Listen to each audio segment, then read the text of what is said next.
പെഹൽഗാം ഭീകരാക്രമണമാണല്ലോ ഇപ്പോഴത്തെ പ്രധാന ചർച്ചാ വിഷയം. എന്തായാലും രണ്ട് രാജ്യങ്ങളും ഇപ്പോൾ വെടിനിർത്തലിന് ധാരണയിലായിട്ടുണ്ട്. നമ്മൾ ഈ വിഷയം കുറച്ച് മുൻപേ എടുക്കണം എന്ന് വിചാരിച്ചത് ആയിരുന്നു. പക്ഷെ എടുക്കാണ്ടിരുന്നത് വേറെ ഒന്നുകൊണ്ടല്ല, മീഡിയ നല്ലോണം ആളുകളെ പേടിപ്പിക്കുന്നുണ്ട്. അതിനിടയിൽ നമ്മളും ഒരു വീഡിയോ ഇട്ടിട്ട് കൂടുതൽ ആളുകളെ പേടിപ്പിക്കേണ്ടെന്ന് വിചാരിച്ചിട്ട് തന്നെയാണ്. ഇപ്പം എന്തായാലും മൊത്തത്തിലൊന്ന് ശാന്തമായിട്ടുണ്ടല്ല. അതുകൊണ്ട് ഞാനിപ്പോൾ ഈ വീഡിയോ എടുക്കാമെന്ന് വിചാരിച്ചത്. ഇതിന് പിന്നിൽ ഞാൻ മനസ്സിലാക്കിയെടുത്തോളം ചൈനയ്ക്ക് വലിയൊരു പങ്കുണ്ട് എന്നുള്ളതാണ്. കാരണം നിലവിലെ പാകിസ്ഥാനിലെ സാഹചര്യം നമ്മൾ വിചാരിക്കുന്ന പോലല്ല. അവിടെ പല വിഘടനവാദികളും രംഗത്തുണ്ട്. ഇപ്പോൾ മറ്റേ ബലൂചിസ്ഥാൻ്റെ ഒരു വാദം അവിടെ നടക്കുന്നുണ്ട്. അതുപോലെ താലിബാൻ്റെ ആളുകൾ അവിടെ രംഗത്തുണ്ട്. അതുപോലെ തന്നെ ഇമ്രാൻഖാൻ്റെ അയാൾ ജയിലിലടച്ചതും അതിനു ചുറ്റിപ്പറ്റിയുള്ള ഒരു സംഘർഷം കാര്യങ്ങളൊക്കെ അവിടെ നടക്കുന്നുണ്ട്.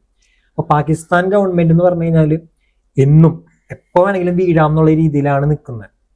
അപ്പം അങ്ങനെ നിൽക്കുന്ന ഒരു രാജ്യത്തിന്, ഇന്ത്യ പോലെ വളരെ സ്ട്രോങ് ആയി നിൽക്കുന്ന ഒരു രാജ്യത്തിനെതിരെ ഒരു ഓപ്പൺ വാറിലൂടെ സംഘർഷത്തിലേക്ക് പോകുക എന്നുള്ളത് അത് അവരങ്ങനെ പെട്ടെന്ന് ചിന്തിക്കുന്ന ഒരു കാര്യമൊന്നുമല്ല. ഇതിൽ വളരെ വ്യക്തമായിട്ട് ചൈനയ്ക്ക് പങ്കുണ്ട്. കാരണം ഇന്ത്യ ഡേ ബൈ ഡേ വളർന്നുകൊണ്ടിരിക്കുകയാണ്. അതിപ്പോൾ എക്കണോമി വൈസ് ആണെങ്കിലും എല്ലാ മേഖലയിലും ഇന്ത്യ വളരുന്നുണ്ട്. പിന്നെ ഇന്ത്യ ഈ പബ്ലിക് റിലേഷൻ, ഇപ്പോൾ മോദിനെ പലരും ഇവിടെ കളിയാക്കാറുണ്ട്, എല്ലാ ആഴ്ചയും ഓരോ രാജ്യങ്ങൾ സന്ദർശിക്കുന്നു എന്നൊക്കെ പറഞ്ഞിട്ട്.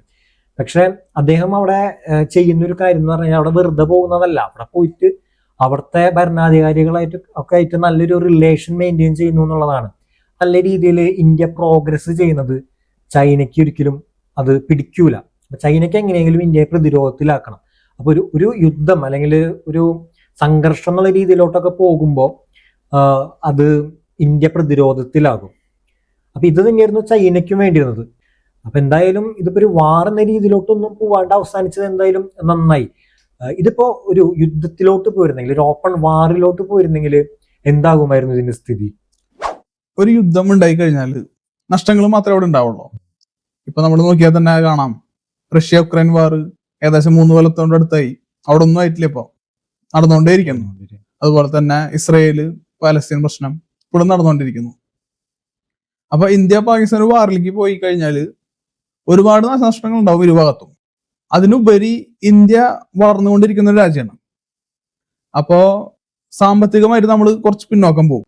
ചിലപ്പോൾ ഒരു 6 മാസമൊക്കെ യുദ്ധം നടന്നു കഴിഞ്ഞാൽ പെട്രോളിന് ചിലപ്പോൾ 150 രൂപ അടുത്തേക്കൊക്കെ വരാം, പറയാൻ പറ്റില്ല.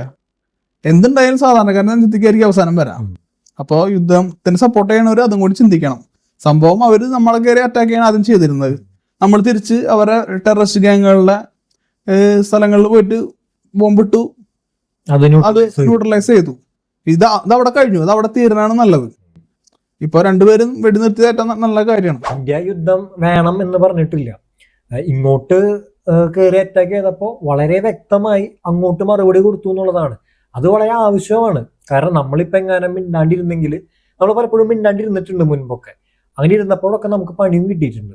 ഇപ്പൊ നമ്മൾ മിണ്ടാണ്ടിരുന്നാൽ ഇത് മുതലാക്കാൻ വേറെ ഒരുപാട് ആൾക്കാരുണ്ട്. അപ്പൊ അതുകൊണ്ട് ഇതൊരു ക്ലിയർ കട്ട് മെസ്സേജ് ആണ് ടെററിസത്തിന് എതിരെ ഉള്ള നമ്മുടെ നിലപാട്. അപ്പൊ അത് എന്തുകൊണ്ട് നന്നായി. പിന്നെ ഇതൊരു വാറിലോട്ട് പോയില്ല എന്നുള്ളത് നമുക്കൊക്കെ സമാധാനിക്കാവുന്ന ഒരു കാര്യം തന്നെയാണ്. ഇപ്പോൾ പാകിസ്ഥാൻ ഗവൺമെന്റ് ഒരു കളിപ്പാവിന് ഈ ടെററിസ്റ്റുകളുടെ, പാകിസ്ഥാൻ ഗവൺമെന്റിനെ കൺട്രോൾ ചെയ്യുന്നത് പാകിസ്ഥാൻ ആർമിയാണ്. ആർമിനെ കൺട്രോൾ ചെയ്യുന്ന ഒരു ടെററിസ്റ്റ് ഗ്രൂപ്പാണ്. അപ്പൊ ഈ ടെററിസ്റ്റ് ഗ്രൂപ്പിന്റെ ആശയങ്ങളും അവരുടെ ഐഡിയാസാണ് യുദ്ധമായിട്ട് കലാശിക്കുന്നത്.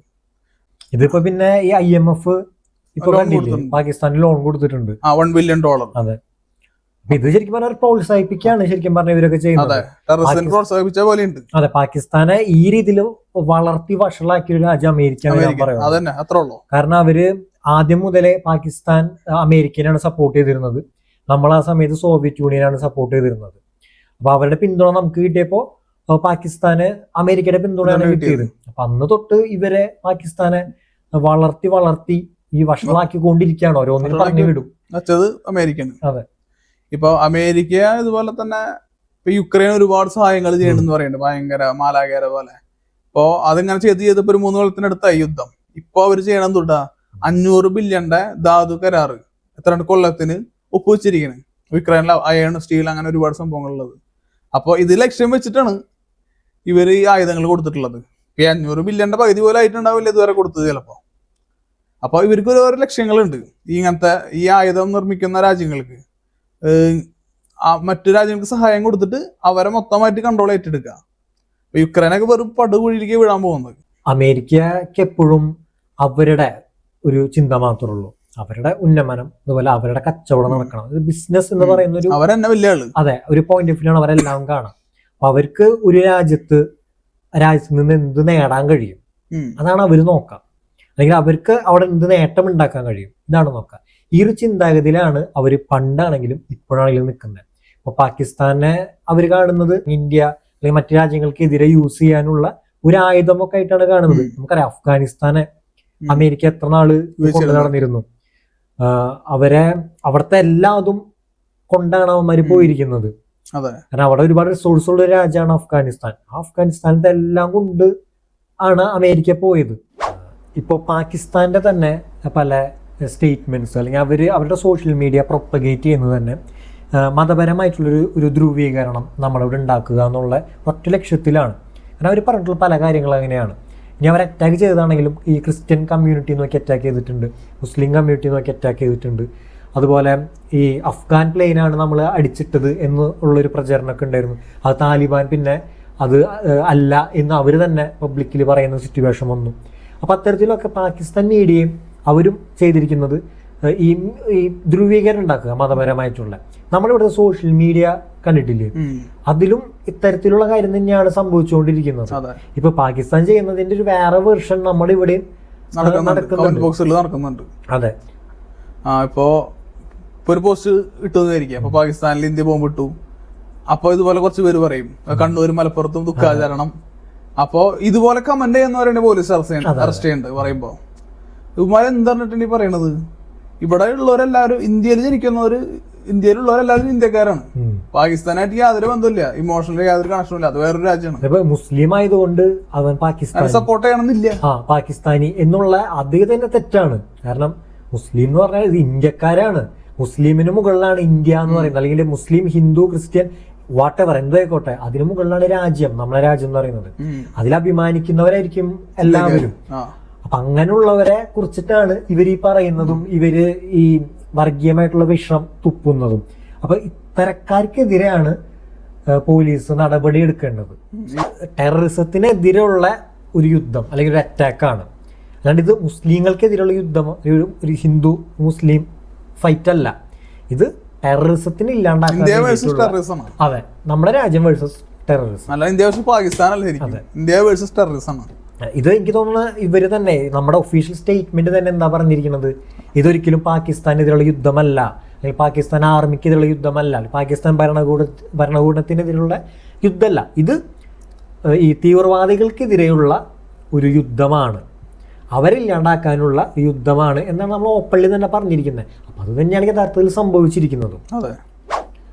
എന്തായാലും ഇപ്പോൾ രണ്ട് രാജ്യങ്ങളും വെടിനിർത്തൽ ധാരണയിൽ എത്തിയിട്ടുണ്ട്. അതങ്ങനെ തന്നെ നിൽക്കട്ടെ. പിന്നെ പാകിസ്ഥാൻ ആയതുകൊണ്ട് പറയാൻ പറ്റൂല, അവരുടെ വാക്ക് ഇപ്പോൾ ഇതൊരു എഗ്രിമെൻ്റ് ഒന്നും ആയിട്ടില്ലല്ലോ, വെറും വാക്കാലുള്ള പരിപാടിയാണ്. അപ്പോൾ അത് വിശ്വസിക്കാൻ പറ്റില്ല അവരെ. അപ്പോൾ അതുകൊണ്ട് എന്തും ഇനി സംഭവിക്കാം. പക്ഷെ ഇങ്ങനെ തന്നെ നിൽക്കട്ടെ. ഇനി ഒരു യുദ്ധം എന്ന തരത്തിലോട്ട് ഇത് മാറാണ്ടിരിക്കട്ടെ. ഇപ്പോൾ എനിക്ക് തോന്നുന്ന ഒരു യുദ്ധം ഉണ്ടായിക്കഴിഞ്ഞാൽ അപ്പോൾ നമ്മൾ സിവിലിയൻസിനും അറ്റാക്ക് ചെയ്യേണ്ടി വരും. അപ്പോൾ ഇതിൽ അനാഥരാവുന്ന പിള്ളേരുണ്ട്. അവരെ ഈ ടെററിസ്റ്റ് ഗ്രൂപ്പുകൾ അവർ സ്വാധീനിച്ചിട്ട് അവരെ ഭാഗമാക്കും. അപ്പോൾ നമ്മളിപ്പോൾ യുദ്ധം ചെയ്ത് കഴിഞ്ഞാൽ ഒരു 10-15 കൊല്ലത്തിന് ശേഷം ആ പിള്ളേർ, ആ അനാഥരായ പിള്ളേർ നമുക്കെതിരെ ടെററിസ്റ്റുകളായിട്ട് വീണ്ടും വരും. അതിനുള്ള ബ്രെയിൻ വാഷിംഗ് ഒക്കെ അവിടെ നടക്കുന്നുണ്ട്. അപ്പോൾ നമ്മൾ യുദ്ധം ചെയ്ത് കഴിഞ്ഞാൽ ഇനിയൊരു ടെററിസ്റ്റ് ഗ്രൂപ്പിനെയും കൂടിയാണ് നമ്മൾ ഉണ്ടാക്കാൻ പോണത്. അപ്പോൾ യുദ്ധം ഇതോടുകൂടി തീരുന്നതാണ് ഏറ്റവും നല്ലത്.